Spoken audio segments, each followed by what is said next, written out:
సిద్దిపేట జిల్లా గజ్వేల్లోని శ్రీ వెంకటేశ్వర స్వామి దేవాలయంలో శనివారం ముక్కోటి ఏకాదశి పురస్కరించుకుని ఆలయ కమిటీ ఆధ్వర్యంలో వెంకటేశ్వర స్వామి ఆలయాన్ని సర్వంగ సుందరంగా తీర్చిదిద్ది స్వామివారికి ప్రత్యేక అలంకరణ చేసి విశేష పూజ కార్యక్రమాలు నిర్వహిస్తూ మహిళల ఆధ్వర్యంలో కోలాటం ఆటపాటలతో దేవాలయం భక్తులతో సందడి నెలకొంది.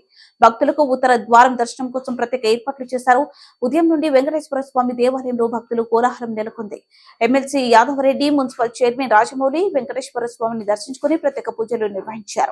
ఈ సందర్భంగా ఆలయ చైర్మన్ బుక్కా రమేష్ మాట్లాడుతూ ముక్కోటి ఏకాదశి సందర్భంగా ఆలయ కమిటీ ఆధ్వర్యంలో భక్తులకు స్వామివారిని ఉత్తర ద్వార దర్శనం ద్వారా దర్శించుకోవడం కోసం ప్రత్యేక ఏర్పాట్లు చేయడం జరిగిందని, కోరిన కోరికలు నెరవేర్చే వెంకటేశ్వర స్వామి ఆలయానికి భక్తులు పెద్ద సంఖ్యలో వస్తున్నారని, ప్రతి ఒక్కరికి వెంకటేశ్వర స్వామి కరుణ కటాక్షాలు ఉండాలని ఆకాంక్షించారు.